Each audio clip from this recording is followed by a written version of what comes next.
What's better than earning money from a 9-to-5 job? It's earning money while you sleep, which is made possible if you start investing.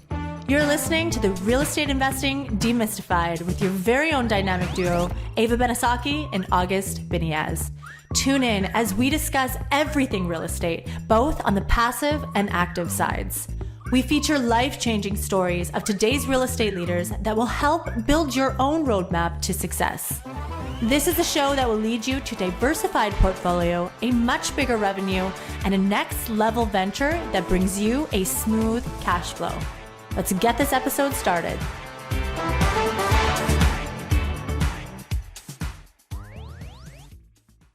All right, welcome to the Real Estate Investing Demystified, everybody.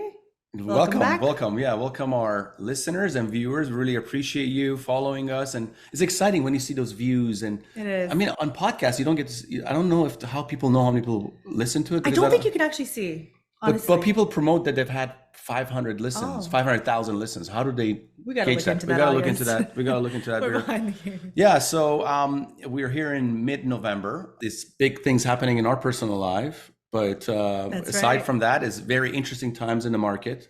I'm actually working on this project where I want to tell people what's happening in our personal lives. You can't just say that. Should I? Absolutely. You're going to tell our viewers. We are exactly 9 days away from having our baby. So, our baby boy. Yeah. So yes. So we're very excited about that. Ava's more than 8.5 months pregnant. That's right.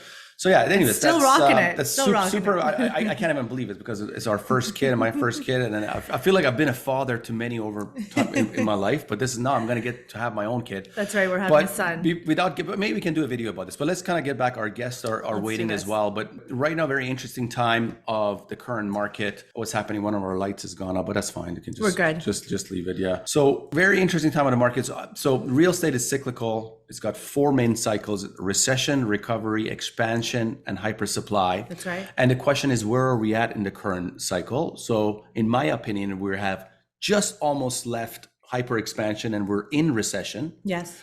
But we're not at the bottom of the market yet. So we're not at the bottom of the market. If the real estate market was a clock, a 12-hour clock, and 12 o'clock was top of the market and 6 o'clock was the bottom of the market, what time is it right now? I would say that we're at 4. Yeah, three to 4. I think we're at 5. Okay. Right. Okay. And it also depends what does each hour equate to, right? So anyways, maybe we can do another video about that. But let's get into our show today. And our whole show is about this concept of wholesaling. So I'm looking forward to learning more about. And we have our guests today are really going to demystify the whole process of wholesaling. Yes. And I met our guests when I went to the Jake and Gino conference where was the Jake and Gino conference? Orlando. Orlando, that's right. When I went to Orlando to see the Jake and Gino conference, we were there and I met them, and I interview a lot of people, right? Obviously on this show, and I have pretty hard hitting questions, and these guys were answering all my questions, and they know their business so well, and they were so enthusiastic. So I'm like, you know what, we got to get you guys on our show. But I learned about the business of wholesaling many years ago. I think it was probably 7 or 8 years ago, and I had just I was a single family home builder. So I would buy a piece of land, I would build a house, and I would sell it. So as a spec home, but I would also build custom homes for clients who wanted to have a home built. But in my spec building business, buying a piece of land or buying an older home, demolishing it and building a home was my main part of my business. That's all I did all day long. And so finding a lot at a better price was always a huge advantage to be able to find something better. So if you could negotiate with the seller and buy something from a better price, it was always big, but it was very difficult to do. So market was extremely hot, back in Vancouver 6 or 7 years ago. But I had just put a project under contract for $1.6 million, 1.620. So $1,620,000. I had just put it under contract. I put a deposit, it was already non-refundable. It had gone hard. And I was part of this builders WhatsApp group, and there was a bunch of builders on there and other service providers. And I was building many homes in this market of Vancouver, which is the city of Richmond. This guy reached out to me from that builder group and said, "Hey, listen, I got a lot that I want to sell. Are you interested?" I'm like, "Sure." I'm like, "Come over." So he came into my home office, and I never forget this story, this moment for the rest of my life. He sat right in front of me and he's like, "Hey, this is the project I want to sell." He put a contract in front of me. It was a lot that was very close to the lot that I just purchased. Okay. He wanted to sell it to me for 1.52. $100,000 less. $100,000 less. Okay. Just coincidentally ended up being exactly $100,000. There's 1.52, and The house was in a little bit of a better area. Wow. And it was a superior home to ours for sure. And this guy put a contract in front of me. I start flipping to the pages and I saw that 3 months ago, he had put this project under contract for $1.2 million. Okay. So for $300,000 less. So the market was 1.6, 1.62, or like 1.62, 1.65. Okay. He had put it under contract for 1.2, approximately $400,000 below market. Oh, okay. Got it. He was trying to sell it to me for $100K below market. The first thing I thought was there is either fraud, deception, or there's some kind of scam going on here. How is this person how able is this to? possible? That's the first thing my mind thought. How is this person able to sell a house to me for $400,000 less than market? Who is this guy? And I said, hey, this sounds good. I'm like, so you bought this for this long? All these different things that were a shock about a deposit, about that I believe he had got a 9-month or almost a year-long closing. It was a hard time for me to get more than a 30-day closing. This guy had got a year closing for almost $500,000 below market. It was a complete shock. So anyways, he left. So what did you do with that? Did you go for it, or I couldn't go to my deposit had already gone hard. Went hard. For So me you already to go, walked into the other property. Yeah, for me to walk away from that property, for me to possibly go through litigation for that other property I had purchased. It didn't make sense, but Right. I was wondering what this was, what just happened? How is this even possible? Yeah. So I started calling a few guys off the builders WhatsApp group. I'm like, who is this guy? They're like, this guy's a flipper. All those builders, they didn't even know what the word wholesaling was. They called this guy a flipper, which now we know is an incorrect term. Flipper is somebody who buys a property, fixes it, and then flips it. Yeah. That's a flipper. But this guy was a wholesaler. Not only he bought single family and wholesale them, he also did commercial. So he would do land assembly, buy 5 or 6 lots and sell it to big developers and would make millions. So it was truly amazing. But the more and more research I did, I never found out what was his strategy for finding these properties. If it was mail outs, if it was cold calling, if it was door knocking, if it was some other way. I know that on this land assembly that he had done, it was because he knew the city hall was making some zoning changes, and he knew that this area was going to change zoning. So he went and put a bunch of single families on their contract, knowing that they were going to be allowed to build, townhomes and what have you. So that was my start of it. Ever since then, I've kind of, the more and more I got involved in real estate and our YouTube show and all these conferences and all these people we've interviewed, I've realized what wholesaling is. And still to this day, there's some level of stigma that I have on wholesaling. I feel like that somebody's got to lose for there to be money made in this business. You got to be able to buy this property way below market from somebody who doesn't know what their property is worth for you to be able to make a profit. But our friends are here to demystify this whole process of wholesaling. So I hope that story kind of built a foundation for where we are. So I was going to say, if you knew about syndication back then, you could have got that other lot for much less. And then probably syndicated a project on it. Well, I mean, the other lot, I could have bought the property from me, but I don't think syndication would have worked. Probably a joint venture, maybe. I would have probably brought some money. This idea of raising money, I had no idea about it, but no, for sure. And then, I can't wait to dive into this, guys. So let's go ahead and welcome our guests.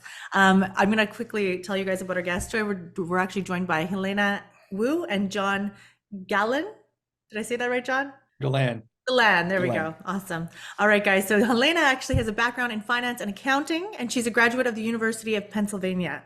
She transitioned to real estate wholesaling, rapidly achieving success in this venture. We're going to break everything down. And John is a chartered professional accountant.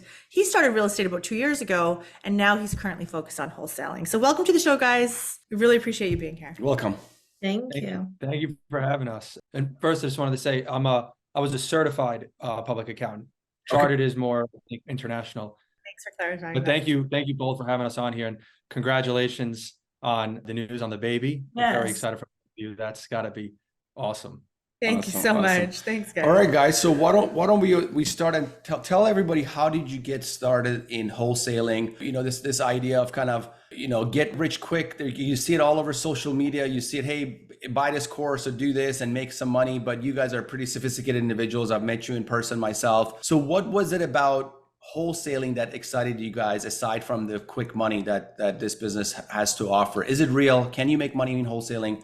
How did you guys start? And tell us a little bit about your backgrounds, both, if you may. Yeah, first of all, I think definitely you can make quick cash from wholesaling.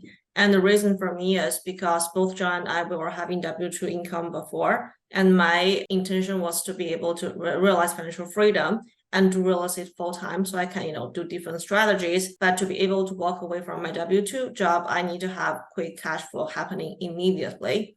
So that's why I chose wholesaling as the beginning strategy and thinking of building a like operation from there and use the cash flow to invest in other deals. Got it. So you compared wholesaling to like short-term rentals and other type of strategies that exist, or even being a broker, but you felt that wholesaling will let you achieve your goals faster. Is that fair to say? Yes, exactly. Got it. John. To be honest with you, I was never interested in wholesaling. I was interested in buying rentals and going that whole route. But it kind of, it's not that it fell into my lap, but it just like one thing led to another.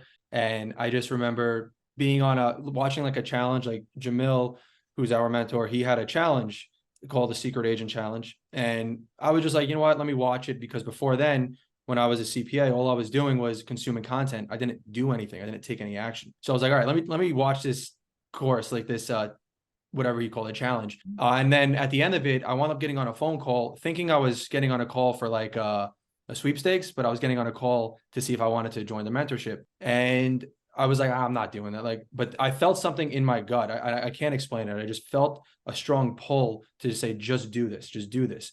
And that's like, you know what? That's astro flipping, right? That the mentor. Astro flipping.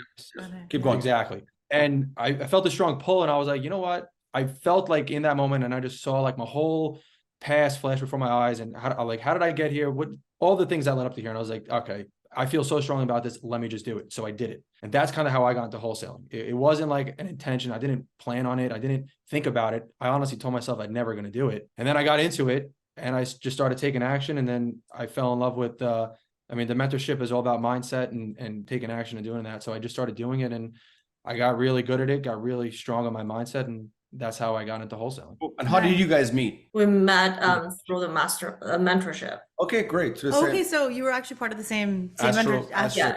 Okay, Great. on. Yeah, I think we saw you on one of the videos that Jamil Damji had created. So cool, And that's man. really that's a joining a mentorship program. A lot of people actually connect and then start a business together. So it can be very beneficial. So for people that are listening, join a mentorship. It's great to also have a mentor, and then you can also meet your business partners. Yeah, definitely. Okay, great. So so let's break down wholesaling. Kind of my understanding, as I mentioned earlier, is wholesaling is a process of putting a piece of real estate under contract and then selling the contract to somebody else and basically making a spread on it. Is that a fair way of describing it? Yeah, pretty much.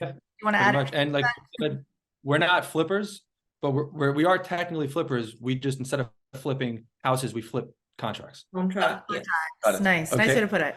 Okay, great. So I guess let's kind of go over it, and we're going to go. I think your business really has two main components: is acquisition and divestment. There's no really a value add, or there's no kind of middle process. You buy something and then you sell it. So let's start by kind of initially, when you want to buy a piece of real estate, the most important thing is where are you going to buy it? Where is the market? So talk to us about that. As a wholesaler, is it advised, or is the thesis to focus in one certain market where you live, for example, or can wholesaling be done nationwide? And then I got follow-up questions to that as well. Yes. Both of us were doing it virtually because both of us were in New York before and our market is in Florida. So it doesn't really matter. It doesn't have to be in your backyard. Got it. And what and picking the market, when you pick your market, like people might be wondering, well, you're in New York, why not wholesale in Jersey or Connecticut, or why Florida? So when you pick your market, it's one thing you got to ask yourself, because you're wholesaling, you see a bunch of deals, you see a bunch of opportunities. Do you eventually want to maybe invest in that market? And the second thing was, like the Starbucks effect with multifamily. It's the same thing with Jamil's company. It's called Keegley, right? So if they're in a market, that means that they do a ton of research and they pick the best markets. So there wasn't too many Keegleys around me, and I knew there was stuff in Florida. And again, I just had a gut feeling for that. But where their activity was, where people say it's saturated, that's where there's a lot of activity. That's also a good market to choose. So you don't have to pick your own backyard, I would say. So fair enough. But now the question comes, as far as kind of the understanding the market, right? Fundamentally understanding a market. So real estate agents don't even get this right at times. Sometimes they, and that's all they do all day long is assessing what a property is worth and then listing that property. And sometimes they get it wrong. How is it possible for you guys to understand the market so intimately that then you can go in and put an offer on something where there is a margin for profit above it? How do you go about learning about that market? Yeah, I would say four components. First one is there are lots of like software, like Privy, you can do research, see the market activities. The second one is we speak with a lot of agents. The KPI is 30 to 50 conversations with agents per day. And just by having those conversations, we got to ask what questions, learn about market. And the third one is, like John mentioned, we want to go into a market where we have strong human resource in terms of other big players in the market. So by talking with them, asking what question, look at their market research, help us to pick up the market knowledge pretty quickly. And the last one I would say is just that's the synergy between the acquisition and disposition side. You call it divestment, but it's actually, the same as disposition. We speak with a lot of buyers, investors who are our clients, and by getting feedback from them, it forms a feedback loop to help us improve on our acquisition side. Okay. Yeah, and Go ahead. there's like two different in the residential space or like in your markets, right? Agents are more on the retail side of things. We're more on the investment side of things. So like when they list properties and they come up with value, that's more for retail buyers, retail properties. We're not going the retail route. We're looking for those like dated properties, that has like the green rugs and the pink bathrooms, or something that has like, smeared stuff all over the walls, not financeable. Those properties that you would look at and be like, I don't want to live there. I would not live there without flipping it or without redoing it. So that's what we go after. So we're in the investment space, and a lot of agents are more on the retail side of things. Got it. So go ahead. I was just going to ask, so you guys work with realtors, you have a lot of conversations per day to find properties. Those are on market on the MLS essentially, or do you also work with realtors to say, hey guys, I want you to find some off market deals for me, go door knock, go send out flyers? Like, what are the strategies you guys use to find properties? Yeah. So we do both. A lot of the times the initial call will be on one of their listings. So we'll go straight to the listing agent because we want to limit as many people between the seller and us as possible. And we don't want a buyer's agent to go and talk to a listing agent, then go talk to a seller. Yeah, so we always call the listing. You save the buying commission side, right? Right. Also, Or we give it to the agent. Yeah, they can double dip to incentivize. Or they could take both sides. And their listing agents, we know they always are getting properties, whereas buyer's agents usually are going for buyers. So we'll call a listing agent on a property that makes sense for us to offer on. We'll build a relationship that way, either offer on it or not, and then we just follow up with them. And the power of the game and the wholesaling is in the follow-up. So we're always following up consistently with the agents. And when we're following up, we're asking now more for properties before they hit the market. And so then we'll get on and off market properties that way. Got it. Is connecting with real estate agents your main strategy for your leads for properties? No, another one really huge is to do JV deals, joint venture with other wholesalers in the market, because we are very well connected in the industry, in the area. So, and we are pretty strong with our disposition. So usually other wholesalers, they trust us, they like working with us. They lock up a deal under contract and send it to us, and we just help them with the disposition side. Got it. Mm-hmm. We'll get into disposition because that's an art in itself. So you're connecting with these agents, and you have a certain buy box, a certain buy profile within these markets. So is it, or you look at anything? So at first we have like a particular buy box because we just pick, certain criteria. It fits most buyers' buy box, but that keeps expanding as we keep growing our buyer pool. And now we just look at everything anywhere in Florida. Everything. Yeah. So now instead of saying like we like this, it's now we don't like this. So like it's like I don't want to see anything in a 55 plus community. I don't want to see mobile homes that are built before 1990. I don't want to see, it's like stuff like that. I don't want anything renovated really. So that's what we just tell them. No land unless it's in South Tampa or over an acre. So that's our buy box. Instead of saying what we like, it's what we don't like, because we have such a variety of buyers. We could limit it to what we don't like. Got it. So you connect with all these brokers, you're chatting with them. Why does it make sense for them to sell to you rather than putting it on MLS? If they send it to us off market. Yes. Yeah. Why would they even take that route to send you to off market? So there are many reasons, John. If I miss anything, you can chime in. The first one is, first of all, we have a track record of closing deals. So we are performing all the time. It's a lot faster to say, let's say a realtor walk into a house, sign the listing agreement, text us, getting sold within 2 hours, compared to they need to help that person clean up the house, make it presentable, marketable, go on the MLS, putting in all the information, paying for the marketing, receiving 100, 200 phone calls, organizing showing, and then sell a deal, maybe get only half of the commission compared to working with us. They can represent us as well and collect double commission. Wow. I would do the first one if I were the agent. 100%. Yeah. And at first, a lot of the times, because like you said, there is a stigma with wholesalers, right? If you tell somebody you're a wholesaler who's an agent, they think you're, probably a slime ball. Because again, when I first met you guys, that's what I thought. But after speaking to you guys, I realized both of you are educated, both of you are professionals, super nice people. So I'm like, hey, this doesn't match the profile I was guessing for what a wholesaler is. Even in our conversation right now, there is no predatory nature to what you do. Is actually you're helping the agent, you're helping the seller in this situation. Whereas I thought it was, there's somebody who didn't know what their house was worth, but this is more convenience and more efficient. Yes, that's exactly what an assignment fee is. And that's what I tell people. Why would people pay you? We get paid a convenience fee. That's what we do. We're doing all this research. We're doing all these calls. We're doing I would run numbers on 40 to 50 properties a day to find the one that we like. So we're doing all of this work for a convenience fee. Okay. It's convenient for the agent, convenient for the buyer. And then with the seller, like if a seller says, I want 120 and I run the numbers and it could make sense at 120, I'm not going to tell them 90K. I'm going to tell them, okay, I could do 120. We're not buying it to get like a steep discount. All we're saying is a lot of the times there's a difference in the value. I saw myself stop. That's why. So a lot of times there's a difference in the perceived value what a house is worth, but they don't realize the condition that it's in. We're offering as is condition. That's what we offer on properties. So we're a convenience fee and we're not predatory. We've done deals for free because we were too high on our numbers. A buyer wanted it and the seller was in a hard position. So we've just done the deal for free.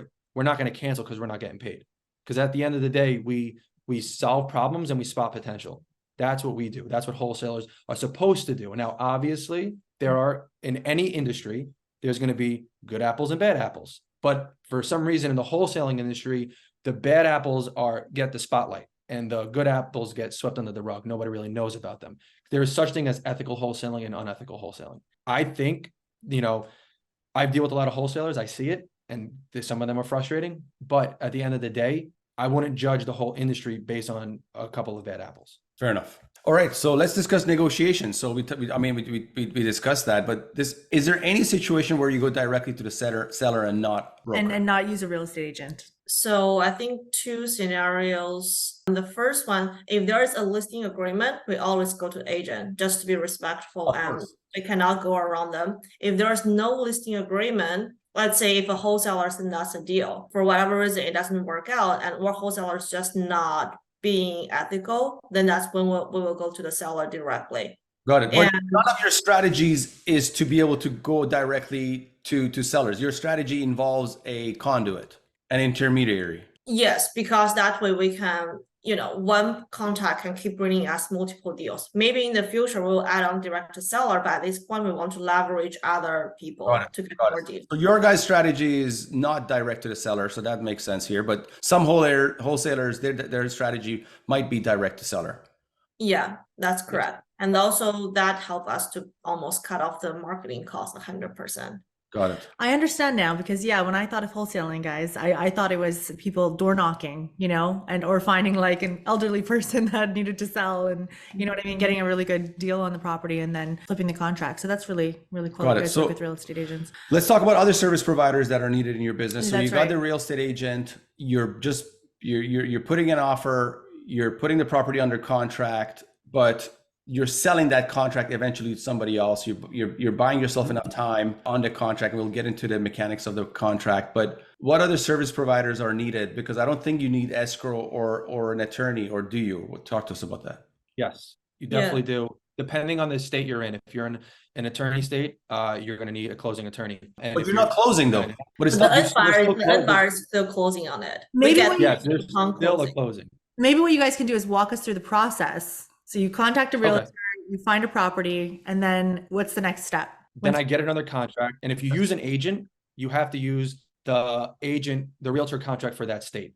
Okay. So if you're in a state, you want to really know all of you would want to read through the agent contract. So what's in there, but you get another contract. And then when you're under contract, that contract gets sent to depending on if you're an attorney or non-attorney state, a title company or a closing attorney. In Florida, we use a title company. So that contract will get sent to a title company and they will start working on it, running title, all that stuff. And during our inspection period, that's our marketing period. So we have to sell that contract during that inspection period. Okay. Because if we put up earnest money and we cancel during that inspection period, we get our money back. If we put up earnest money and we don't cancel after that inspection, before that inspection period ends, we lose our earnest money. So that's your marketing window. Let's say then we sell a property during that window. We get the assignment signed, we do whatever we got to do. The buyer puts up their earnest money deposit, and then we go through. Now at closing, we still close with that title company. At closing, if the buyer, let's just say we assigned it at $250,000 to the buyer, they will put up the $250,000 less whatever they put up for earnest money. Let's call it $10K. They'll put up $240,000 plus closing costs. And then the seller, let's say we had a contract at $220,000, right? At closing, the seller will get the $220,000 and we will get the difference, which is $240,000 minus $220,000, we'll get the $20K. And it'll be a line item on the settlement statement. It says assignment fee to LLC name and then $20K. Got it. So in Canada, we don't, Canadians don't have title, and some of our viewers might not understand. Explain what is the need for having title? They're checking to make sure that there's no issues with the title. Is that why you involve a title company? Yeah, basically checking if there's any lien, code violation, fine needs to be cleared up, calculate the total process goes to seller when closing, and also just a third party intermediary for buyer to send in their funds, their EMD is a lot safer that way compared to sending to, us or a seller directly. Got it. So I guess their main reasons you utilize them is because you want to make sure that the property you're inspecting is clear title. It doesn't have any issues and caveats on it. That's the main reason, but it's also, it facilitates the process between you and your eventual buyer as well, because of the earnest money deposit money going back and forth. Is that fair? Yeah. Got it. To make sure everything's recorded correctly as well. Yeah. Yeah. Okay, John. And you were mentioning that you have this marketing period. Is it 30 days, 60 days? Usually how long do you guys have to find a buyer to sell the contract to? So typically for a single family home, it's going to range anywhere from 3 to 10 days, I would say. I usually put in my contracts, it's business days. So the average we see is around 7 business days. You'll have 7 business days. 7 to market business the contract. days. Okay. That's pretty long already. Because a lot of times the agents are pushing no inspection. We're 3 days. Okay. So if we're pretty confident with our number, sometimes we're just going with no inspection. We're 3 days. That's it. Incredible. Okay, so that leads me to my next question. Do you guys have buyers before you put a deal under contract? Do you have like a buyer pool that you're like, okay? Before we get there, quickly, he just for I have some questions about right here before. Okay, sure. So now on the contract, right? I mean, there's 3 main. I don't want to kind of break down. You talked about every different region that you go to. You need to make sure that you're using the contract for that agent for that region. So in Florida, you're using a Florida contract. So a contract has 3 main components. It's got, 3 main components I want to go over in our call. Obviously, it's got many different points in a contract, but the deposit amount, the closing date, and the assignability of the agreement. Talk to us about those points. And you touched on a couple of them. So 7-day closing, deposit amount is refundable to you. No, not 7-day closing. 7-day inspection period. 21-day close. Got it. So 7-day inspection period where you have until your deposit goes hard. Yes. Got it. So you put it under contract, 7 days until your deposit goes hard. You do your inspection and your title company is doing the research there. Now your deposit goes hard. How long till closing?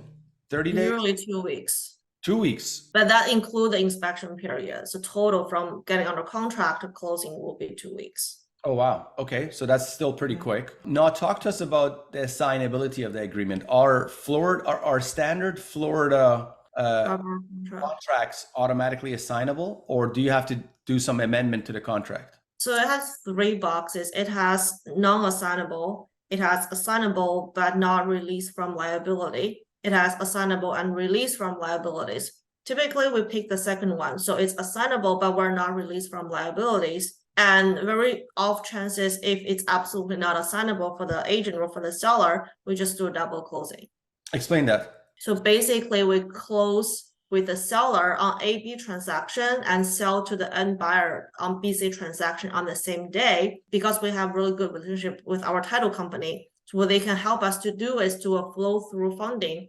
Basically, it's the BC transaction, let's say close at 9 a.m. in the morning, buyer's money come in and flow to the AB transaction close at 10 a.m. or 11 a.m., a couple hours after the second transaction. And this is only if your buyer did not want to. This is when your seller was not okay with you checking the box number 3. Yes. Then Yes. check box number 2. No, checking box number 1 or 2. Number One 2 or of 2. 3, yeah. Got So it. as long Three as is it's not assignable, we don't have to double close. Only is some of them are just super admin of non-assignability, then we have to double close. Got it. So then Yeah. you So in on the FAR bar contract, it's section 7. It's called assignability, and it's those 3 boxes. If no box is checked, then it's not assignable. So you need either box 1 or 2 checked. You need box 1 or 2 check. Got it. Got it. Then there is a way to. What happens is you can actually work with your title company that you don't, even though you're actually technically closing on it, the funds are not coming from you. It's coming flow through from your end buyer. So Yeah, it depends on state. I know in California, maybe it's not allowed. In Florida, it's allowed, but not every single title company have the ability or knowledge to do that. The ones we are working with, they are pretty knowledgeable, so they are able to help us to arrange that. And let's say for states in California, if you cannot do that, you just use a transactional funding, like charging 1 or 2%. What explain that? Basically, let's say if you buy a house for 150, you need that 150K for an hour or 2 hours. Yes. You use a transactional lender, charge you 1 or 2%, you just pay 150, whatever loan amount is, times 1 to 2%. Basically, they make, I don't know, like sometimes 20K over 1 hour. Oh, wow. Just like that. When I grow up, I want to become a transactional lender. All right, cool. And sorry with that, Ava. No, you can go to. I think we were talking about. No, I was just talking about discussing like when. So are we done with everything to do with acquisitions, buying? Anything we missed in that process of? We talked about the region. We talked about how you come up with your leads. We talked about putting deals under contract. Anything we missed in the acquisition side of the business? No, nothing really in the acquisition side. Only thing I would say is when we're talking about title, if you are going to wholesale, even if you're flipping, honestly, you're going to want like 1 or 2 or even 3 title companies you do all your business with. Like we do all of them with Virginia Danskin and Fidelity National Title. Every single contract, we're going straight to her because she's the best, right? And we have great relationships with her. She knows how we work. It's just you feel very secure when you have a good title company behind you. So if you're thinking, how do I get a good title company? If you're wholesaling, or even if you're new to flipping, call a bunch of people you know in that market, ask them who do they use for title, and the names that come up the most common, call them up and then just introduce yourself and start using them and sending them your contacts, your contracts, and just stay in touch with them. Take care of them too. Like, don't make their job a lot harder. You want to make it easy, label your documents correctly, make sure everything's super clean and organized, and conversations you're very, what's that word? Communicative with them, and, treat them every now and then. If they close like 20 deals with you, buy them a dinner or send crumble cookies to their office, whatever it is, just take care of them. Great advice. I think they call it the Jordan effect. There's a story I was reading in Bo Berry's book where Jordan was. They did a research on Michael Jordan, and they figured out that he gets called on by referees for fouls less than any other player in the NBA while he was playing. So they try to figure out what is the science behind this. Is it? And initially they thought that referees they're just so in awe of of the way he's playing. That's why they're not calling him out on his foul. But they realized when they did more research is that he took care of everybody in the whole stadium whenever he came in. So he knew the first names of all the referees. He would go up to them and say, hey, John, how you doing? How's your kid doing? Is he making it to the NBA? Let him know that, Jordan says, what's up? So the time he was putting in outside of the actual game and outside of training, that added to his success in the business. So this is the same thing with our business, right? The time we're putting in to take care of our service providers is really outside of our business, but it helps in us, having that Jordan effect. Nice. But okay, great. We've got a crash course on the acquisition side of the business and kind of the contract part. Now let's talk about selling this thing. We need a buyer. We need somebody to have the money to buy this deal from us. So go ahead, Ava. Yeah, so that's what I was really curious about. You guys have kind of a short timeline to flip these contracts. So do you have your buyer pool waiting on the sideline before you actually go into a deal? Or what is the process really that you guys utilize for finding buyers? Yeah, so it's a progress. When we first started, we don't have as many buyers. That's when we were not able to go as aggressive with our terms. But now, since we have a large buyer pool, we have buyers all over Florida for all kinds of deals, we are able to be a lot more aggressive on our offers. That's how we got it under contract compared to other wholesaler. So I wouldn't say we have a particular buyer for each deal, but we know we have a large buyer pool and they all like this kind of particular deal. So we can send to them with confidence and know we can find a buyer pretty quickly. Okay. And how did you guys? Yeah, we just know what. Oh, go ahead, John.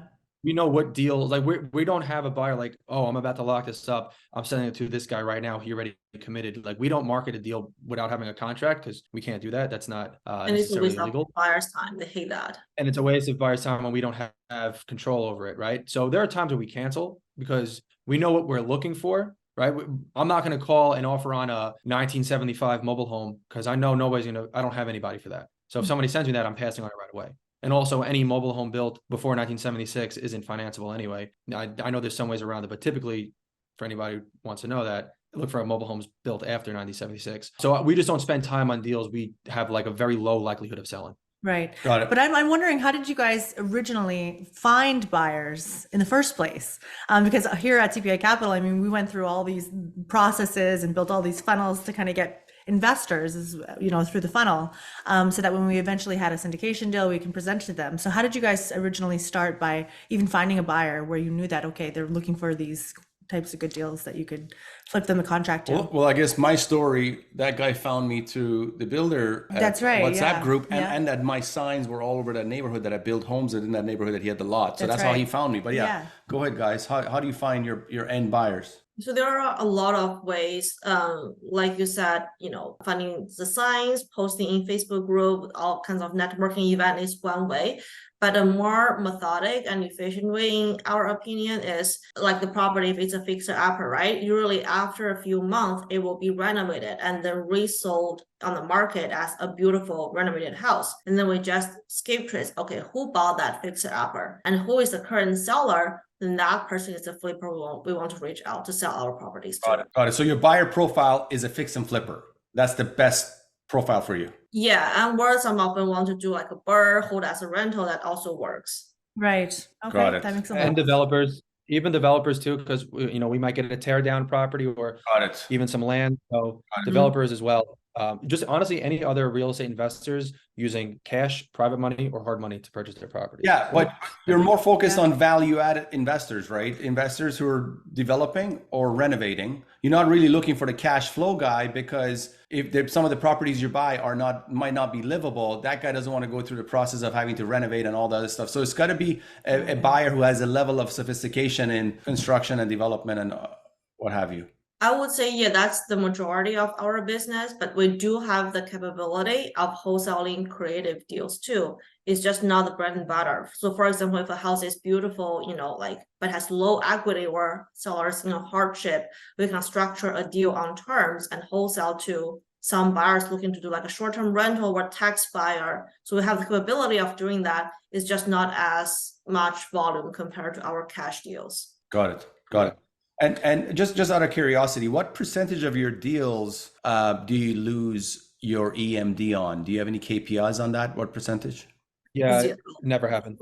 Really? Wow. For us, never happened, but it happens quite often for some other wholesaler. We're just pretty cautious on what we do. Got it. Even in our, our business, in multifamily syndication, I know a lot of people who lost $250,000, $500,000, earnest money deposit. Like it's pretty regular in our space. So that's amazing. Good job for you guys. So awesome. Well, I want to get into the next question here. I want to discuss market price. Okay. So when you guys find a deal, how do you guys determine the price for then flipping the contract, and how do you negotiate with the realtors, and how does it all work? Yeah. So because our understanding is that basically for wholesaling to make sense, there's a market price, and then you guys got to buy this thing at below market, but you also have to sell it below market, because if your fix and flipper or your developer or your buyer can buy the same home from a deal on market, they'll just buy it on market.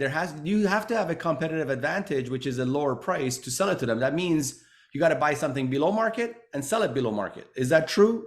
Mm-hmm. So so I would say, and by market, don't worry about like list price. We sold the deal 23K over list price before, but that was also because it was just listed, right? So it's not, again, the market value for the house, like as is condition, that's really going to depend on what the value of the house is once it's flipped up, or the value of what you could do with the house, right? So when we see a house that needs work, we run the comps in the neighborhood. We see, what do we think it could sell for if it was done beautifully, or if you needed to add a second bathroom, or whatever the best use of the house is, which is why I say we spot potential. It's up to us to see figure out the best use for this house. And then based off of that, we know from talking to buyers consistently what average repairs are going to be, what the average profit they're looking to make. And I know from having the relationships with title, what the average closing costs are going to be when they resell it. So we just work backwards. We get the ARV,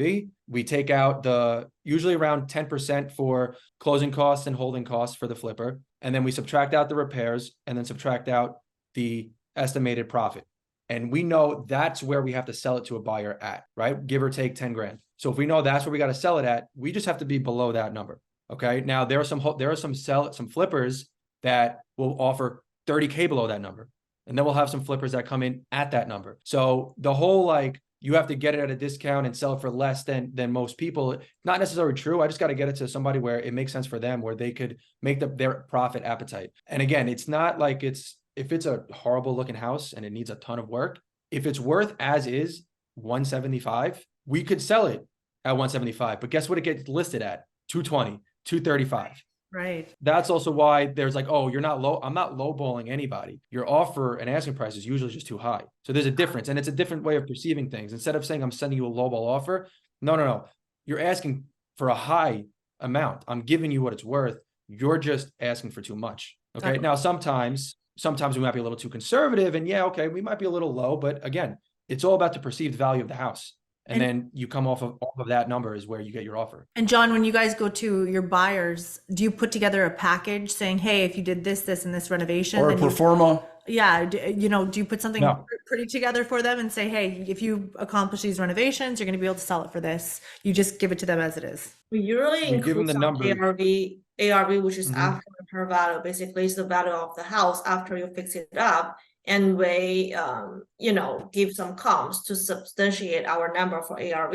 Sometimes you ask us how much renovation costs are you guys estimating. We don't like to give that number because, first of all, we don't know what you want to do with the house, what kind of renovation you want to put into it. Do you want to use a super expensive cabinet, or just, for a rental, we don't know what exactly you want to do. Secondarily, a lot of buyers, they have their own in-house crew, which is super cheap. So we don't want to give him the number that's too high or too low to impact their offer number. Yeah, that makes sense. So you'll send them essentially comparables of newly renovated properties in the area that have sold and say, hey, this is what you can accomplish. Do it your way. Yeah, that's our comps for ARV.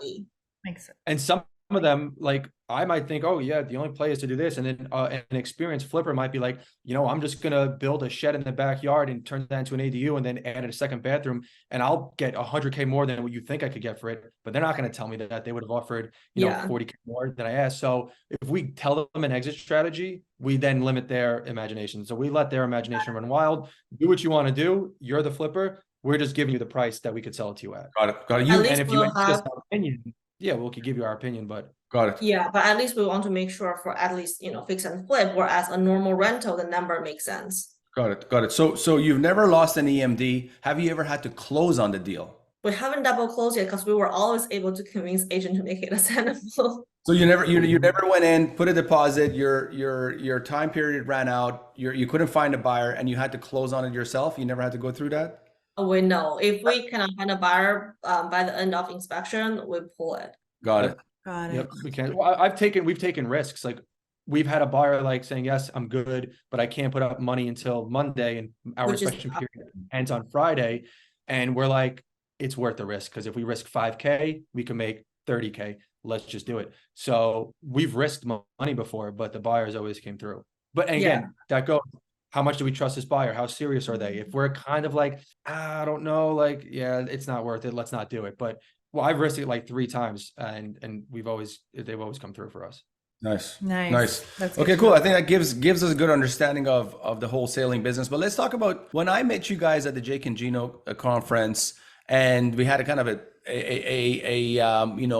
shortened version of our conversation today, and you guys were on point. You knew all the answers to the questions that I was grilling you with, but also I saw how much money you guys were making in this business, and really surprised me. So I asked you, what's your current pain point? Why aren't you guys scaling this business even bigger? And you guys, your answer to me was talent. It's really difficult to be able to clone yourself. It's hard to train people enough to be able to kind of take those critical positions within your firm. Talk to us about that, building the company, where you're at right now currently. What are the pain points? How to scale? Give us like kind of inner workings of your business and kind of what you're seeing kind of short term, long term, and what's your vision basically. Yeah. So it was hard to find the right talent. We just didn't have the right talent. So the right talent's out there. We just weren't effective at finding it or doing the right methods.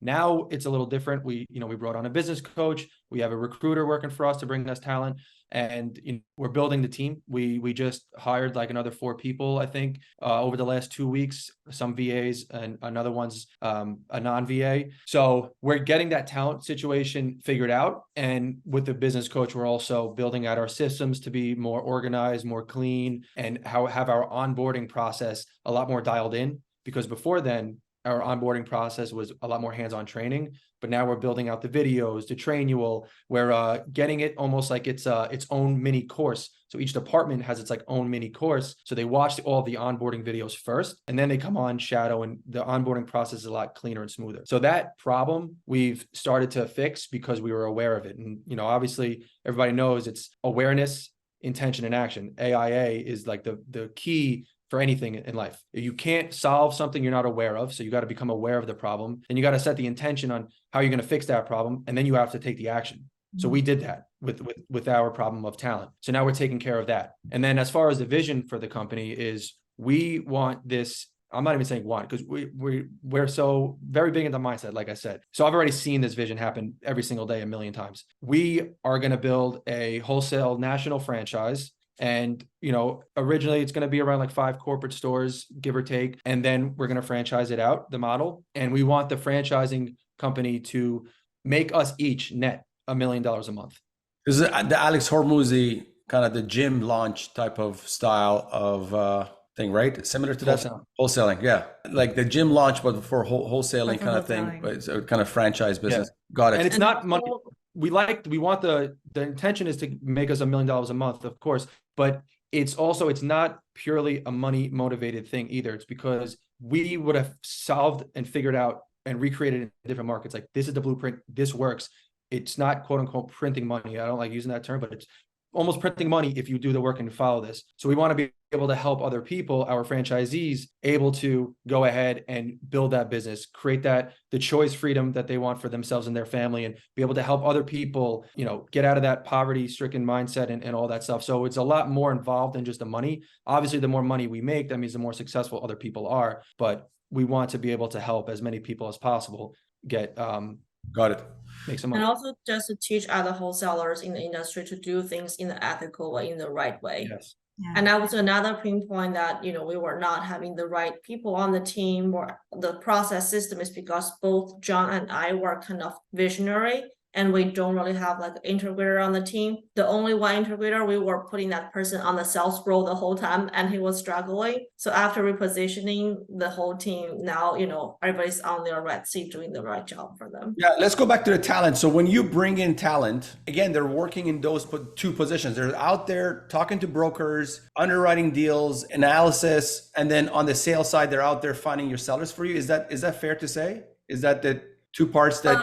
Pretty much, those are the major roles on the phone: sales role, speaking with agent, wholesaler, buyer, underwriting property, and there are some other VA who are helping us with some admin data kind of work. Got it. Nice, guys. That's a great vision to have. All about the mindset. I love it. Yeah, no, we really love the mindset. I mean, John has done some videos on YouTube about mindset. Watching earlier, but really appreciate that. I mean, Ava really appreciated it more than I do, but I'm all about the mindset. So yeah, I really connected. Yes, definitely. Awesome. I really appreciate that, guys. Thank you for all the wisdom and knowledge you shared with us. We'd love to get you to come on, at some point, come back when you have, when you've scaled your company and you launch a franchise or other businesses you're looking to venture into as well. We discussed before the show, you're looking to, scale your business or get into also the multifamily syndication side of the business or grow your business and what have you there. We'll touch on that later on. So yeah, let's get to the second segment of our show. All right, it's 10 championship rounds to financial freedom. So whatever comes top of mind, I'm going to ask you 10 questions. And Helena, let's start off with you. Okay. Okay, are you all set? Yeah, I'm ready. Okay, first question. Who's been the most influential person in your life? That's really hard. Most influential, I would say like one of my teacher in my middle school, because she is really big on mindset and like self-power, especially for women. And she changed my mindset in terms of, we need to keep building, focusing on ourselves to create more options for ourselves. So yeah, I would think she is very important for that, like teenager, childhood life in my stage in my life when people are always, getting distracted by all kinds of things. But she got me really focused on what I want in the long term and put in the work. Got it. And I saw in your profile, you went to the Shanghai University, right? Or one of the universities in Shanghai, I believe. Was this middle school in China or the US? Where was this? That's the college. So I came here to UPenn for my master. Yes. That's like, yeah, that was college. Got it. But the teacher you talk about, that was where? That's middle school, like when I was a kid. Back in China. In China. In China, yes. China. Got Nice. it. No, for sure. All right, perfect. John, who's been the most influential person in your life? It's got to be my man, Jamil. I mean, before him, I was, I didn't take any action. I was stuck at my W-2 job, not that there's anything wrong with it. It just wasn't for me. And I was not really big on mindset. So every day I used to say, I'm not negative. I'm just being realistic, right? That's the whole quote that I used to say. But ever since, meeting him and joining the mentorship and seeing how big mindset is, and then just going down that rabbit hole, like he shifted my focus that way. And ever since I got into all this mindset, like I've never been happier, or just every day, like any problems are now opportunities, because that's all I see. And I thank him for shifting my view on life and everything. And it's been like the biggest impact on my business and my personal life. So got to give it to him. Beautiful. Cool. Love it. Okay, next question, guys. What is the number one book you'd recommend, Helena? I like Changing the World Order by Ray Dalio. He's like kind of my icon in finance world. Basically, he review all the history, discover the pattern, and explain to people where we are right now and where he sees the whole world is going in the next chapter. And his wisdom is all in that book. I really like it. Okay, very cool. John, what's the number one book you'd recommend? The Power of Intention by Wayne Dyer. It's one of the books. And in the beginning, like if you're new to mindset, you might start reading it and be like, this dude is out there. He's gone. But like when you start working on your mindset and you have an intention to build your mind, it is a very, very, it's one of the books that really changed my view on everything. So I highly recommend it. Change your mindset, change your life. Right? Right, I think I saw an Instagram post about that. I'm still stuck in being a realist, and you're more mindset. I gotta be on him every day with the mindset. Trust me. And one of the quotes he says is, when you change the way you look at things, the things you look at change. I love it. Yes, incredible. Okay, amazing. All right, next question. Helena, if you had the opportunity to travel back in time, what advice would you give your younger self? I think it's be more adventurous, because the background how I was raised is always climb the career ladder, focusing on corporate job, and go down the path that thousands of people are going down. And then I reached an for that, which can completely change my mindset and start doing things about entrepreneurship. I never thought I was entrepreneur until I actually become one. So I would say just see more potential in myself and try things out. Don't just cage myself in the framework created by society or by the family. Nice. I like that. Nice. Okay, John, if you had the opportunity to travel back in time, what advice would you give your younger self? I would tell myself, don't change anything. Just go through life. Don't take yourself so serious, and just know everything is going to work out the way it's supposed to work out. And the way it's supposed to work out is going to be beautiful. So just keep living your life, smile every single day, and don't worry. Just enjoy the moment, right? Nice. Okay. I love it. John, I'm going to put you on the spot first this time. Next question. Okay, put me on the spot. Okay, next question is, what's the best investment you've ever made? Easy. Astro flipping program. Nice. I mean, I invested in myself, and it's changed my life, and I made my money back tenfold. So by far. Okay, Helena, what's the best investment? Yeah, I would say the same. Same thing? Mm-hmm. Okay, perfect. Helena, what's the worst investment you've ever made and what lessons did you learn from it? The worst investment. I haven't really had any, to be honest. Yeah. Was there a time investment you made that you felt like it was it was you looking back might have been a waste of time? Was there? I mean, it doesn't have to be a monetary investment. Or It maybe, could yeah, be yeah. Got it. Okay. intellectual That makes sense. investment or Yeah. time investment. Was there anything I- in life you can look back and say you didn't get? Sure. I think it's just, throughout like the middle, high school, even in college, that's like maybe 10 years time. I was putting too much time on how other people are perceiving me. And that's a complete waste of time. So I wouldn't do that again. Great answer. Great Yeah, I answer. love that. John, how about you? What's the worst investment you've ever made? What lesson did you learn from it? Worst investment I ever made was probably, and I've been thinking about this when Helena was answering, so I should have had an answer right away. I would say, It could be monetary if you want. It doesn't have I to. know, I'm thinking Yeah, honestly, crypto, I knew nothing about it. I threw like some money in it, and crypto I shouldn't have gone the whole altcoin route. If I was going to buy crypto, I should have just bought like buy Ethereum Bitcoin. and Bitcoin. Just buy Bitcoin. Yeah. Just hold, man. And not all these other things. Like I'm not day trading crypto. Yeah, That was probably the worst investment I ever made. 100%. That's what I would say as well. That altcoin was the worst investment I ever made in my life. Yeah. I'm trying to be a day trader for crypto. I had no idea what I was doing. Yeah. Okay, nice. Okay, Helena, next question. How much would you need in the bank to retire today? What's your number?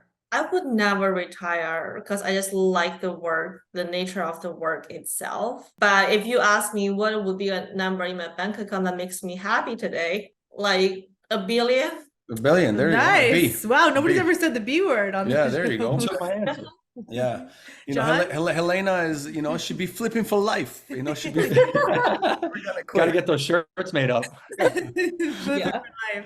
How about you, John? How much ask the whole question, how because we about you, might John? use. I was just about yes. to, mister. How much would you need in the bank to retire today? What's your number? Yeah, Helena took my answer. I was going to say $1 billion because I've always wanted to hit the B mark. So Yes. $1 billion, but real answer is I wouldn't want to retire because I feel like when I retire, I stop growing and I want to continuously grow and get better every single day. So I wouldn't want to stop the challenges. I would want to continuously have more and more roadblocks to have to overcome these obstacles. So I could always get better, and each day I'm better than I was the last. So that's worth to me more than money is.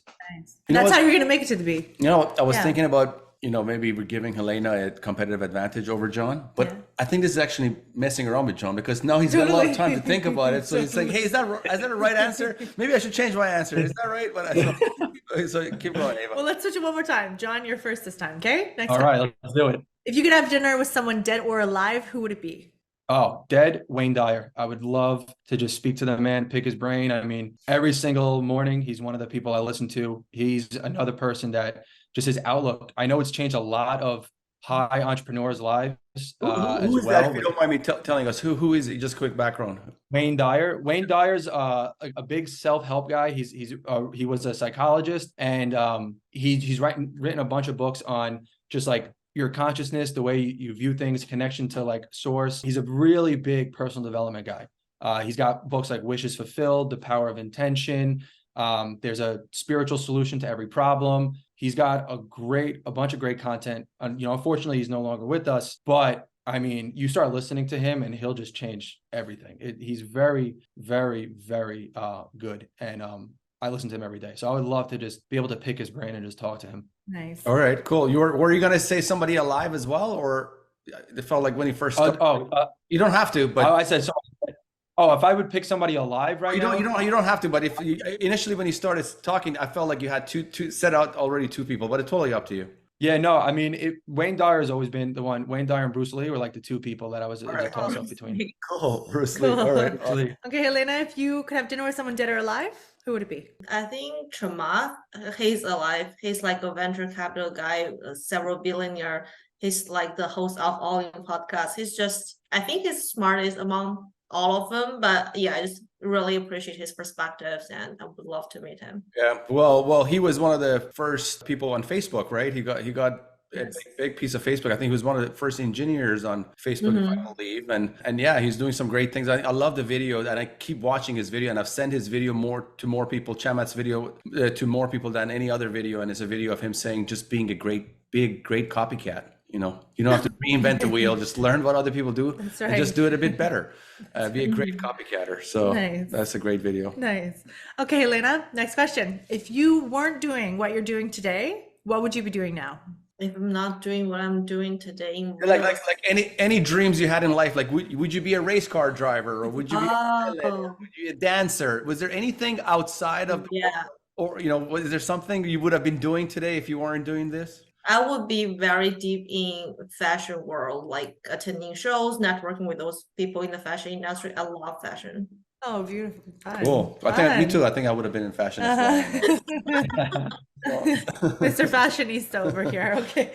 And John, how about you? If you weren't doing what you're doing today, what would you be doing now? And I could do it, right? I would be able to do it. Yeah. Or it was something that, no, I don't think you have to be able to do it. It's something that you would have dedicated your life to. Not, you don't have to have the skills to be able to do it today. If I could do, like, knowing what I know now and being here now, if I wasn't doing real estate, the only other thing that really gives me like energy is helping other people with their mindset and being able to like break limiting beliefs. So I guess I'd go down the personal development route and like motivational speaker.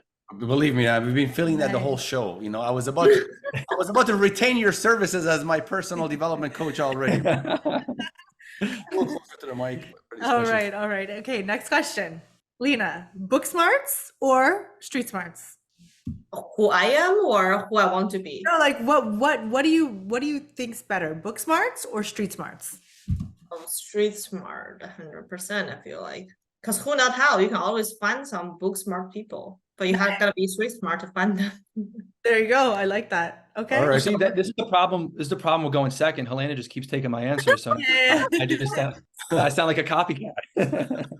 John, book smarts or street smarts? Street smarts, definitely. I mean, I'm definitely not the most book smart person there is, but I would say just having street smarts and just knowing the way to interact with everybody. It's like, I think more street smarts, you get the power of persuasion. When you have book smarts, you kind of think too logically sometimes, and you can't really bend rules. So I would say street smarts. Nice. Just to note, both of you guys are book smarts, so just keep that in mind. I mean, you probably have street smarts. You definitely have street smarts, but you're both have gone to college and are well educated. So you fall under the category of book smarts already. So There you go. Thank you. Last question, okay? We're gonna go Helena first. If you had $1 million in cash and you had to make one investment today, what would it be? I think it would be like a bunch of multifamily, but I just buy them, like not big ones, but like, you know, maybe in a certain area and they are close to each other. So I can have one property manager managing on site, but there are smaller ones and I buy all of them and just, you know, own it 100% so that I can roll it into like 1031 exchange to double, triple the number in the future. But they're all close to each other, but smaller. So that's easier for me to do 1031 exchange. Right on. Okay. John, if you had $1 million in cash and you had to make one investment today, what would it be? Yeah, I would start my not-for-profit school that is going to be my passion project. The whole reason why I'm doing this wholesaling and wanted to get into multifamily space is to start my not-for-profit schools that are going to teach financial literacy, mindset, personal development in all of the underprivileged neighborhoods in the country. And I want to have at least one in every state. And I would like to have as many in each state as there are those neighborhoods to help eliminate the poverty-stricken mindset, because I do believe poverty is a mindset, but it keeps getting pushed down to a certain area in the country. And I want to help eliminate that through those schools and give opportunities, for a lot of entrepreneurs in those hard times. So I want to be able to give opportunities and give the gift of a healthy and positive mind. Yeah, just a quick comment on that. I think the school curriculum just needs some education on financial literacy, let alone just the underprivileged. But just I think overall, the school curriculum is focusing on things that you might never use for the rest of your life, but things that you use every day, or how to even change a flat tire, things that that should have been taught in school. Yeah. Or taxes or other things, or simple bookkeeping, are things that would have much more beneficial in life than some of the things we learn in school. But hey, guys, thank you so much for thank you. All your questions. Thanks for your transparency. Thanks for taking the time with us today. Yeah, really appreciate it. John, want to just let everybody know the best way that they can reach you, and then Helena, you after, please. Yeah. So you can reach me on Instagram. It's at John, John, Galan, Galanrei. That's my Instagram. And then I'm on Facebook, just John Galan. I know that's a very common name. So you'll see me in a blue suit standing next to my girlfriend. Perfect. And then Helena, what's the best way people can reach you? Yeah, my Instagram is Helena Wu, HELENA abundance, the word abundance, Helena Wu abundance. And I'm on Facebook too. Just type my name, Helena Wu. And we have a Facebook group we're creating for people interested in wholesaling, etc. So we'll put that in the show notes too. Absolutely. Yeah. Awesome. We'll put that in the show notes. All right, guys. Thank you so much. And really appreciate your time. Until next time, you guys go do a bunch of flipping contracts. Will do. I appreciate that. Thank you so much for having us on here.